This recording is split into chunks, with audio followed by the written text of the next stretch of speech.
देखिए। Hello friends, पिछली बार हमने एक्सरसाइज 3.1 की थी, अभी करते हैं एक्सरसाइज 3.2, जिसमें फर्स्ट सम है हमारे पास, form the pair of linear equations in the following problems and find their solution graphically. Statement को रीड करके लीनियर इक्वेशन फॉर्म करनी है और उसका सॉल्यूशन बनाना है। कैसा? ज्योमेट्रिकली। तो क्वेश्चन नंबर 1 के दो पार्ट हैं। फर्स्ट पार्ट में क्या बोलता है, 10 students of class 10 took part in mathematics quiz, कि भाई 10th क्लास के 10 बच्चे किसी मैथमेटिक्स क्विज में पार्टिसिपेट करते हैं। If the number of girls is 4 more than the number of boys, और साथ साथ क्या बोल दिया उसने कि नंबर ऑफ गर्ल्स 4 मोर है नंबर ऑफ बॉयज से। तो ना तो हमारे पास नंबर ऑफ गर्ल्स हैं और ना ही नंबर ऑफ बॉयज हैं। तो हम क्या काम करते हैं, इनको लेट कर लेते हैं। Let number of boys is equal to x and number of girls is equal to y. हाँ, अब हमारे पास नंबर ऑफ बॉयज भी आ चुके हैं और नंबर ऑफ गर्ल्स भी आ चुके हैं। तो फर्स्ट लाइन में क्या बोलता है, 10 students of class 10 to part in mathematics quiz. कि दोनों कितने बच्चे मिलके पार्टिसिपेट करते हैं? 10। इसका मतलब क्या होगा कि नंबर ऑफ बॉयज और नंबर ऑफ गर्ल्स कितने हैं ये टोटल मिला के? हमारे पास आते हैं वो 10। तो ये आ गया हमारे पास इक्वेशन नंबर 1। और उसके बाद क्या बोलता है, if the number of girls is 4 more than the number of boys. Second 80 क्यों के लिए क्या बोलता है कि नंबर ऑफ गर्ल्स हमारे पास कितनी है? y is means is equal to 4 more मतलब ज्यादा, और ज्यादा के लिए किसका यूज करते हैं? प्लस का। Then the number of boys, और नंबर ऑफ बॉयज कितने हैं हमारे पास? x। तो सेकंड इक्वेशन हमारे पास ये आ गई। इसको थोड़ा सोल्व करके हम क्या बना लेते हैं, y minus x is equal to 4। एक इक्वेशन तो हमारे पास ये आ गई और सेकंड इक्वेशन हमारे पास ये आ चुकी है। लीनियर इक्वेशन तो हमने फॉर्म कर दी। अब उसके बाद बोलता है find the number of boys and girls who to part in this quiz, और इसको किसकी हेल्प से हमको फाइंड आउट करना है? ग्राफ की हेल्प से। तो जैसे हमने एक्सरसाइज 3.1 में किया था वही काम हम यहां पे करते हैं। इक्वेशन नंबर 1 के लिए हम क्या करेंगे, एक सॉल्यूशन टेबल बनाएंगे। सॉल्यूशन टेबल बनाने के लिए हमने क्या किया, इक्वेशन नंबर 1 को दोबारा लिख दिया। कैन बी रिटन एज, क्या है हमारे पास ये x plus y is equal to 10। अब हम यहां से इसकी सॉल्यूशन टेबल बनाएंगे। सॉल्यूशन टेबल हमारे पास और भी आसान है। कैसे बनेगी हमारे पास, x की वैल्यू के लिए x की वैल्यू के कोरस्पॉन्डिंग y की वैल्यू निकालेंगे। इक्वेशन नंबर 1 की बनाते हैं, x की वैल्यू 0 पुट की, तो जैसे ही x की वैल्यू को 0 पुट करेंगे तो हमारे पास y की क्या वैल्यू आएगी? y की वैल्यू आती है हमारे पास 10। दोबारा फिर हमने क्या किया, अब हमने y की वैल्यू 0 पुट कर दी, तो जैसे ही y की वैल्यू 0 पुट करेंगे तो हमारे पास x की क्या वैल्यू आ जाएगी? तब हमारे पास x की वैल्यू आ जाएगी 10। तो ये दो हमारे पास क्या आ गए, इसके सॉल्यूशन आ गए। अब ये हमारे पास सॉल्यूशन टेबल आई, तो यहां से हमारे पास दो पॉइंट आएंगे। फर्स्ट पॉइंट है 0,10 और सेकंड पॉइंट आता है 10,0। इसी तरह से हम क्या काम करेंगे, इक्वेशन नंबर 2 की सॉल्यूशन टेबल बनाएंगे। तो इसको भी हम इक्वेशन नंबर 2 को दोबारा लिख लेते हैं। Equation number 2 can be written as, तो यह हमारे पास y minus x is equal to 4। तो यहां से दोबारा फिर हम सॉल्यूशन टेबल बनाते हैं। तो सॉल्यूशन टेबल हमारे पास क्या आएगी, x की वैल्यू के कोरस्पॉन्डिंग y की वैल्यू आएगी। यहां हमने x की वैल्यू 0 पुट की, तो जैसे ही हम यहां पे x की वैल्यू को 0 पुट करते हैं तो y की क्या वैल्यू आती है हमारे पास? 4। और दोबारा फिर हमने क्या किया, y की वैल्यू 0 पुट कर दी। जैसे ही y की वैल्यू 0 पुट की तो हमारे पास x की वैल्यू कितनी आ चुकी है? x आ चुका है -4। तो ये दो हमारे पास सॉल्यूशन टेबल आ गई for equation number 1 and equation number 2। Second solution table से भी हमारे पास दो पॉइंट आते हैं। एक पॉइंट आ गया 0,4 और सेकंड आ गया हमारे पास -4,0। अब इन दोनों को हम जो ये हमारे पास a, b, c and d जो दो पॉइंट आए हैं इनको हम xy प्लेन पे रिप्रेजेंट करते हैं। इसके लिए हमें xy प्लेन बनाना पड़ेगा।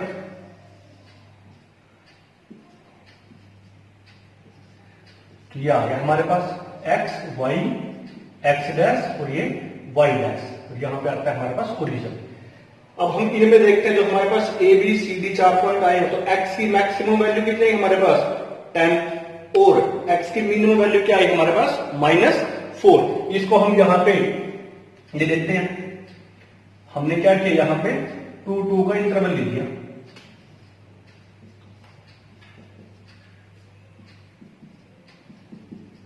ताकि हमारा काम आसान हो सके। इसी तरह से हमने y की वैल्यू देखी, y की मैक्सिमम वैल्यू क्या आई 10 और मिनिमम वैल्यू क्या है हमारे पास 0।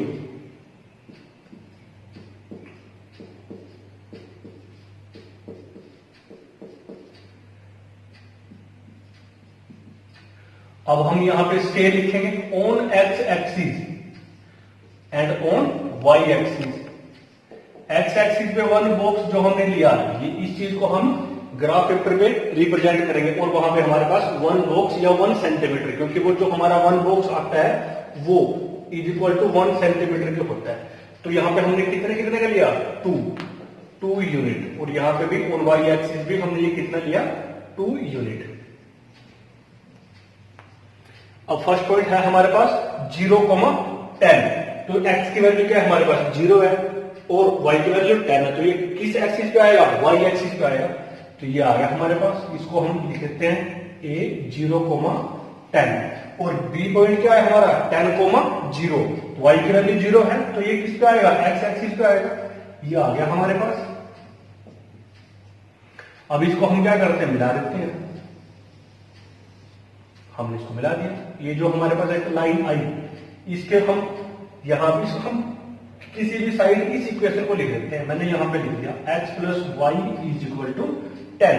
सिमिलरली हम इक्वेशन नंबर 2 को, हमारे पास सी पॉइंट आया 0,4, 0,4 कहां पे आएगा, ये आ गया हमारे पास, और डी पॉइंट है हमारे पास -4,0, डी पॉइंट ये आ गया -4,0। अब इनको हम मिला देते हैं, मिला दिया हमने इसको, और जो ये लाइन आई इस पे हमने जो लाइन थी उसकी इक्वेशन को लिख दिया। तो आपस में ये हमारे पास इस एक पर्टिकुलर पॉइंट पे कैंसल आउट मींस इंटरसेक्ट करते हैं, जहां पे भी इंटरसेक्ट करेंगे उस पॉइंट को हम P नाम दे देते हैं। तो जो ये पॉइंट आया P, यही हमारे पास इन दोनों लाइन का सॉल्यूशन है। सॉल्यूशन का मतलब क्या है, हमारे पास x और y की एक पर्टिकुलर वैल्यू आएगी जो इक्वेशन नंबर 1 और इक्वेशन नंबर 2 दोनों को सेटिस्फाई करेगी। अब इस पॉइंट P को हम कैसे फाइंड आउट करें, इससे हम x एक्सिस पे और y एक्सिस पे परपेंडिकुलर ड्रॉ करते हैं।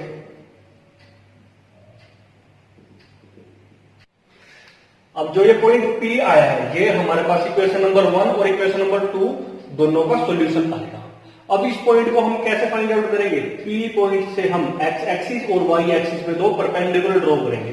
x एक्सिस पे जो परपेंडिकुलर आएगा वो हमारे पास 2 और 4 के बीच में आएगा, और P पे कहां है 6 और 8 के बीच में। तो इसका मतलब क्या है कि ये जो पॉइंट होगा वो हमारा कौन सा पॉइंट होगा, ये आएगा हमारे पास 3, और ये क्या आएगा हमारे पास 7। पॉइंट क्या आ गया हमारे पास, x पे कहां इंटरसेक्ट किया 3 पे, और y एक्सिस पे कहां किया 7 पे। इसका मतलब क्या है, जो ये 3 और 7 आया, ये हमारे पास ऐसी वैल्यू आई जो इक्वेशन नंबर 1 और इक्वेशन नंबर 2 को सेटिस्फाई करती है। इसको सेटिस्फाई करने का मतलब क्या है, x और y की वैल्यू हमारे पास ये है। तो x हमने क्या ऐड कर रखा था, नंबर ऑफ बॉयज, तो नंबर ऑफ बॉयज हमारे पास कितने आ गए 3, और y क्या था नंबर ऑफ गर्ल्स, तो नंबर ऑफ गर्ल्स कितनी आ गई हमारे पास 7। अब आता है हमारे पास question number 1 part number 2, 5 pencils and 7 pens together cost ₹50। हम क्या करते हैं, एक पेंसिल और एक पेन की कॉस्ट लेट कर लेते हैं, ₹X एंड ₹Y। तो हमारे को ये क्या बोलता है, 5 पेंसिल्स, एक पेंसिल अगर x रुपीज की है तो 5 कितने की आएगी 5x, एक पेन y रुपीज का है तो 7 पेन कितने के आएंगे 7y। टोटल कितने रुपए के हुए वो 50 रुपीज के। तो हमारे पास एक इक्वेशन आ गई 5x plus 7y is equal to ₹50। और सेकंड में बोलता है 7 पेंसिल्स, एक पेंसिल x रुपीज की, 7 पेंसिल 7x, और 5 पेन्स, एक पेन y रुपीज और 5 pen 5 y rupees is equal to 46। इनको सोल्व करने के लिए बोलता है ऑन ग्राफ। तो हम क्या करते हैं, इक्वेशन नंबर 1 का सॉल्यूशन टेबल बनाते हैं और इक्वेशन नंबर 2 की। तो इक्वेशन नंबर 1 को लिख लेते हैं,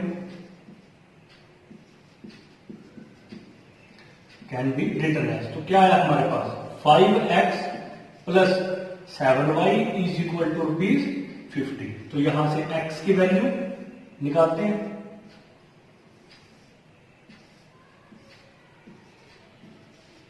अब क्या करते हैं, हम y की वैल्यू को एक बार 0 पुट करते हैं। जैसे ही हमने y की वैल्यू को 0 पुट किया तो 7 इंटू 0 इज इक्वल टू 50। तो क्या बन गया है हमारे पास, तो 5x इज इक्वल टू 50 और x की वैल्यू क्या आ गई हमारे पास 10। एक वैल्यू आ गई हमारे पास। अब सेकंड वैल्यू के लिए हम क्या करते हैं, x की ऐसी वैल्यू पुट करेंगे कि हमारे पास y की इंटीग्रल वैल्यू आ जाए। तो इसके लिए हमने क्या किया, x की वैल्यू पुट कर देते हैं, हम 3 पुट कर देते हैं। तो जैसे ही x की वैल्यू 3 पुट की तो हमने क्या आ गया 5 into 3 plus 7y is equal to 50। तो ये बन गया 15 plus 7y is equal to 50। इसको लेफ्ट हैंड साइड में लेके जाएंगे, माइनस का होएगा, यह जाता है 35 और 35 अपॉन 7 कैंसल आउट हो गया, जाता है 5। तो ये आ गई हमारे पास solution table for equation number 1। यहां से हमारे पास 2 पॉइंट आ गए, एक आया 10,0 और सेकंड आ गया 3,5। इसी तरह से हम इक्वेशन नंबर 2 को लिखते हैं, 7x plus 5y is equal to 46। यहां से फिर हम ऐसे काम करते हैं, x की और y की वैल्यू निकालते हैं। एक बार हमने क्या काम किया, x की वैल्यू को हम 3 पुट करके देखते हैं ताकि हमारे पास y की इंटीग्रल वैल्यू आए। हमने x की वैल्यू 0 नहीं पुट की, क्योंकि 0 पुट करने से y की इंटीग्रल वैल्यू नहीं आती है।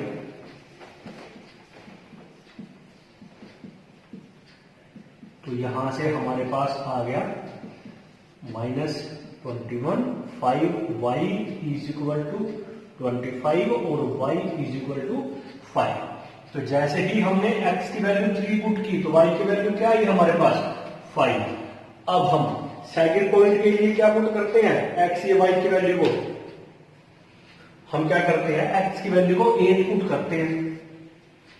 तो हमारे पास आता है 7 into 8 plus 5y is equal to 46।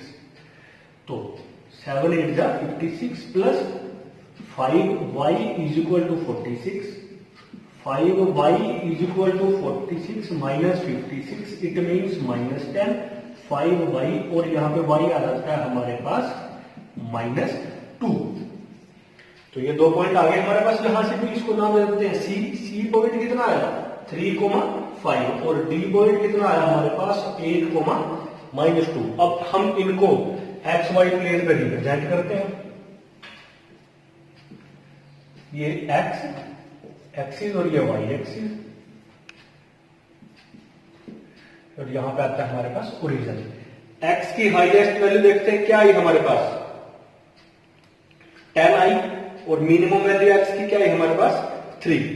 तो हम इसको ले लेते हैं यहां पे 1 2 3 4 5 6 7 8 9 एंड 10, और यहां पे भी हम -1 -2 ले लेते हैं।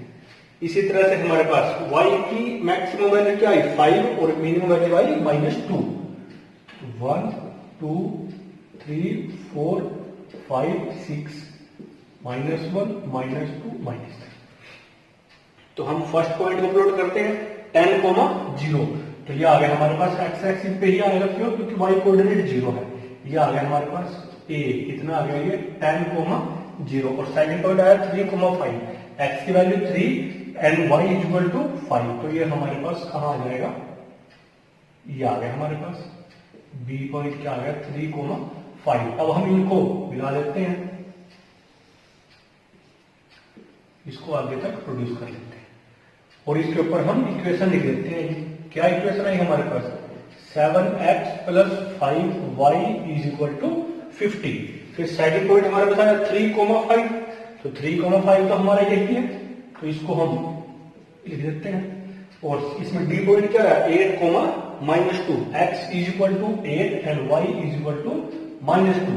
तो ये आ गया हमारे पास डी पॉइंट 8,-2। फिर हम इनको मिला देते हैं।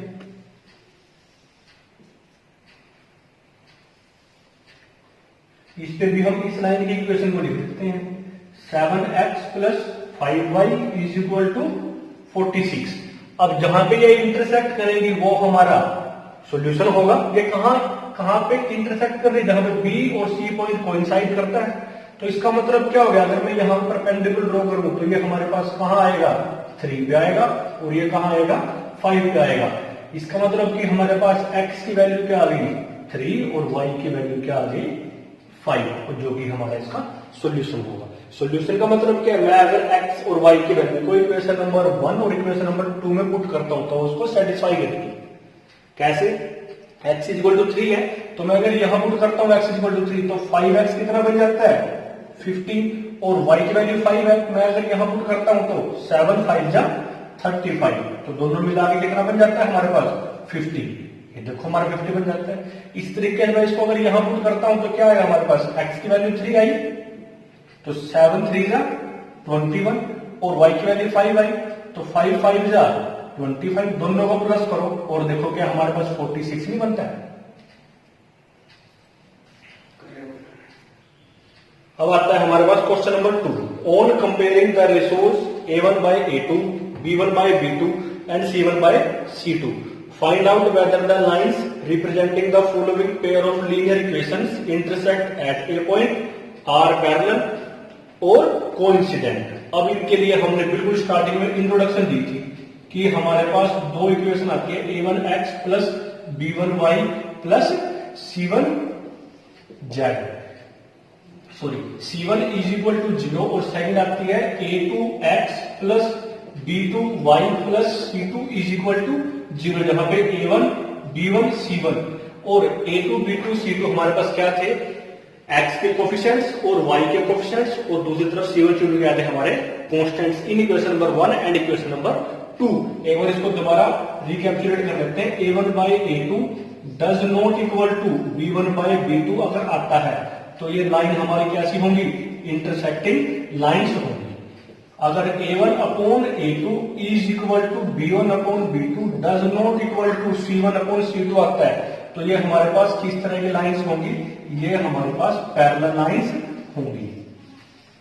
और थर्ड हमारे पास a1 upon a2 is equal to b1 upon b2 is equal to c1 upon c2 आता है तो ये हमारे पास कोइंसिडेंट लाइंस होंगी। और इंटरसेक्टिंग लाइंस में कितने सॉल्यूशन आते हैं? Unique solution. कैसी होती है ये? कंसिस्टेंट और लीनियरली इंडिपेंडेंट होते हैं। पैरेलल लाइन में कितने सॉल्यूशन आते हैं? No solution. और ये क्या होती है? इनकंसिस्टेंट, और ये भी हमारे पास इंडिपेंडेंट होती है। कोइंसिडेंट लाइंस में कितने सॉल्यूशन आते हैं? Infinitely many solution. तो ये कैसी होती है? कंसिस्टेंट होती है और साथ साथ ये डिपेंडेंट होती है। अब हमें इन सभी का यूज करके हमारे क्वेश्चन नंबर 2 और क्वेश्चन नंबर जो भी हमारे पास आगे आएंगे उनको सोल्व करना है। फर्स्ट देखो हमारे पास क्या स्टेटमेंट लिखी है कि 5x minus 4y plus 8 is equal to 0। Second है 7x plus 6y minus 9 is equal to 0। और सेकेंड पार्ट में है हमारे पास 9x plus 3y plus 12 is equal to 0 और 18x plus 6y plus 24 is equal to 0। और third part में है हमारे पास 6x minus 3y plus 10 is equal to 0, 2x minus y plus 9 is equal to 0। इनको हमें ये बताना है कि वो इंटरसेक्ट करेंगी, पैरेलल है या कोइंसिडेंट है। अगर हम यहाँ पे इस सिस्टम को, जो ये हमारे पास सिस्टम ऑफ लीनियर इक्वेशंस आया, इसको मैं अगर कंपेयर करता हूं इसके साथ, तो मेरे पास A1 B1 C1 और A2 B2 C2 हम निकाल देते हैं। तो यहां से A1 अपॉन A2 क्या आ गया मेरे पास 5/7 और B1 अपॉन B2 क्या आया मेरे पास -4/6 और फिर C1 अपॉन C2 क्या आ गया 8/9। A1 बाई A2 क्या आएगा, जो x के कोफिशिएंट्स हैं 5/7 और B1 बाई B2 क्या आएगा, जो y के कोफिशिएंट्स और C1 बाई C2 ये आएगा। इनमें देखो ध्यान से, क्या हमारे पास A1 बाई A2 और B1 बाई B2 इक्वल आए। A1 बाई A2 5/7 है और B1 बाई B2 -4/6 है, जो कि आपस में इक्वल नहीं है। अगर वो इक्वल नहीं है तो किस तरह की लाइन को रिप्रेजेंट करेंगे, वो इंटरसेक्टिंग लाइन। किसको रिप्रेजेंट करेंगे, इंटरसेक्टिंग लाइंस को। और सिमिलरली सेकंड क्वेश्चन देखते हैं। यहां पे हमारे पास A1 अपॉन A2 क्या आया 9/18 और फिर B1 अपॉन B2 क्या आया हमारे पास यहां से 3/6 और फिर यहां से C1 अपॉन C2 क्या आया 12/24। इसको मैं अगर कैंसिल आउट करूं तो क्या आता है मेरे पास 1/2, ये भी क्या आता है 1/2 और ये भी क्या आता है 1/2। इसका मतलब क्या हो गया A1 अपॉन A2 कितना आया 1/2, B1 अपॉन B2 क्या आया 1/2 और C1 अपॉन C2 क्या आया 1/2, जो कि आपस में इक्वल है। इसका मतलब क्या A1 upon A2 is equal to B1 upon B2 is equal to C1 upon C2। अब ये कंडीशन देखो किसमें आती है, ये कंडीशन आती है हमारे पास कोइंसिडेंट लाइंस में। तो ये सेकंड पार्ट हमारा किसको रिप्रेजेंट करेगा, कोइंसिडेंट लाइंस को, जो कि हमारे पास A1 upon A2 is equal to B1 upon B2 is equal to C1 upon C2। इसके आए ये हमारे पास 1/2 के। अब देखते हैं थर्ड पार्ट। थर्ड पार्ट में A1 अपॉन A2 क्या आया हमारे पास 6/2, B1 अपॉन B2 क्या आया हमारे पास -3 अपॉन यहाँ क्या आ जाएगा 1, इट मीन्स -3/-1 और C1 अपॉन C2 क्या आया हमारे पास 10/9। ये कैंसल आउट करके क्या आया हमारे पास 3/1 और माइनस से माइनस कैंसल आउट, तो ये भी क्या आ गया 3/1 और ये तो हमारा ऐसे कैसे रहेगा। अब ध्यान से देखो A1 upon A2 is equal to 3/1, B1 upon B2 is equal to 3/1, C1 upon C2 10/9। यहां से साफ साफ दिखाई दिया क्या A1 upon A2 is equal to B1 upon B2 does not equal to C1 upon C2। अब ये condition देखो कहां पे है, ये कंडीशन आती है हमारे पास पैरेलल लाइंस की। तो ये हमारे पास किसको रिप्रेजेंट करेंगे, ये इसको रिप्रेजेंट करेंगे पैरेलल लाइंस को। इस सम को हम तभी कर सकते हैं जब हमारे पास ये बेसिक इंट्रोडक्शन हमारे माइंड में क्लियर हो।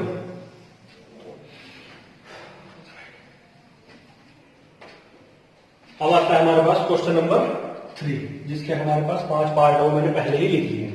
क्या बोलता है, on comparing the ratios A1 upon A2, B1 upon B2 and C1 upon C2, find out whether the following pair of linear equations are consistent और इनकंसिस्टेंट। मतलब A1 upon A2, B1 upon B2 and C1 upon C2 find out करके हमें ये check करना है कि भाई कौन हमारे पास कंसिस्टेंट और कौन इनकंसिस्टेंट है। कंसिस्टेंट मतलब जिस भी इक्वेशन में सॉल्यूशन निकल जाएंगे वो कंसिस्टेंट, और जिसमें नहीं निकलेंगे वो इनकंसिस्टेंट। और निकलते किस में है, इंटरसेक्टिंग लाइंस में और कोइंसिडेंट लाइंस में। इसका मतलब अगर ये दोनों आते हैं तो बन जाते हैं हमारे कंसिस्टेंट, और अगर पैरेलल लाइंस आती है तो बन जाती है इनकंसिस्टेंट। यहां से A1 upon A2 find out करते हैं। A1 अपॉन A2 आ गया 3/2 और फिर B1 अपॉन B2 आया 2/-3 और दोबारा हम देखते हैं तो C1 अपॉन C2 क्या आता है, अभी इक्वल टू के राइट हैंड साइड में हम इसको लेफ्ट हैंड साइड में लेते हैं तो क्या बन जाता है ये -5 और इसी तरह से यहां बन जाएगा -7। तो ये क्या बन के आ गया -5/-7, जिससे माइनस से माइनस कैंसिल आउट हो जाएगा, क्या आता है 5/7। यहाँ पे लेके आना भी जरूरी नहीं है, बट हमें ये ध्यान रखना है कि दोनों इक्वेशन हमारे पास एक ही तरह से हो।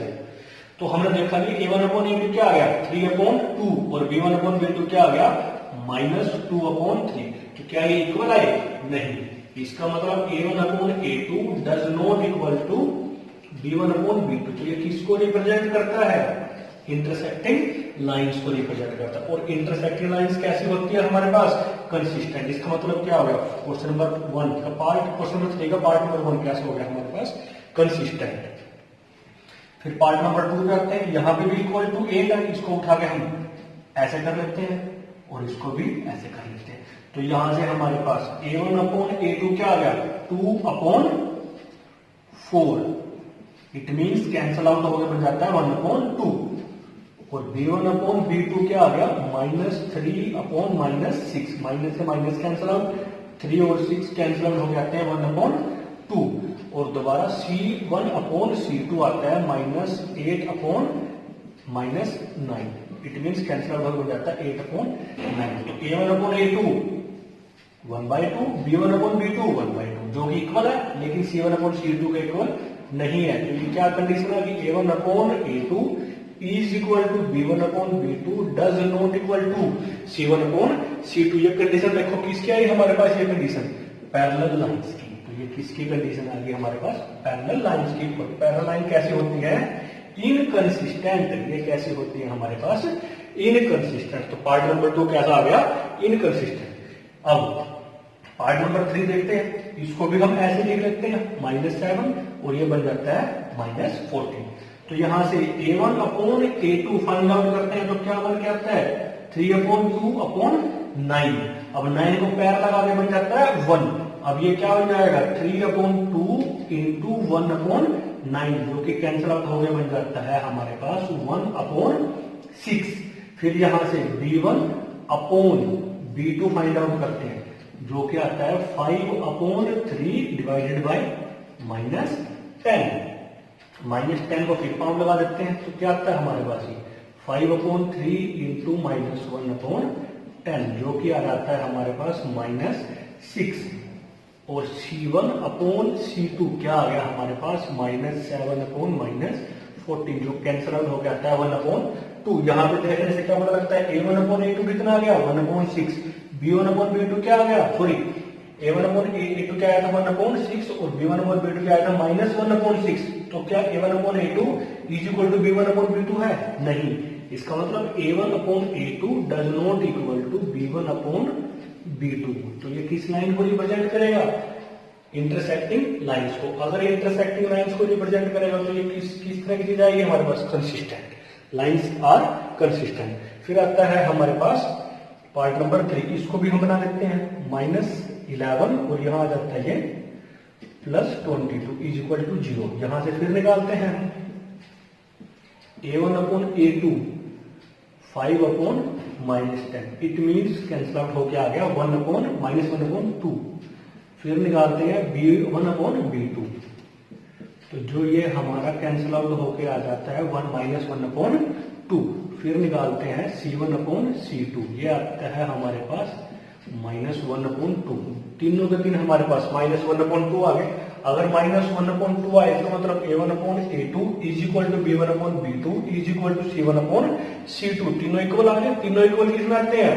कोइंसिडेंट लाइंस में। और कोइंसिडेंट लाइंस कैसी होती है हमारे पास? कंसिस्टेंट। पार्ट नंबर 4 भी कैसा आ गया हमारे पास? कंसिस्टेंट। फिर आता है पार्ट नंबर 5 पे। तो यहां पे हमने देखा a1 upon a2 4 upon 3 divided by 2, power लगा के 1, क्या बन गया? 4 अपॉन 3 इंटू 1 अपॉन 2। तो कैंसल आउट हो गया, क्या आ गया? ये 2 अपॉन 3। फिर निकालते हैं b1 अपॉन b2, जो आता है 2 अपॉन 3। यहां से 8 को भी उठा के यहां ले जाते हैं और 12 को ले जाते हैं। तो फिर c1 अपॉन c2 क्या आ गया? -8 अपॉन -12। माइनस से माइनस कैंसल आउट, 4 2 जा एंड 4 3 जा। a1 upon a2 2/3, b1 upon b2 2/3, c1 upon c2 2/3। तीनों के तीन हमारे पास इक्वल आ गए। a1 upon a2 is equal to b1 upon b2 is equal to c1 upon c2। जो कंडीशन दोबारा फिर किसकी आ गई? कोइंसिडेंट लाइंस की। और कोइंसिडेंट लाइंस आर कंसिस्टेंट। इसका मतलब question number 5, part number 5 is also consistent.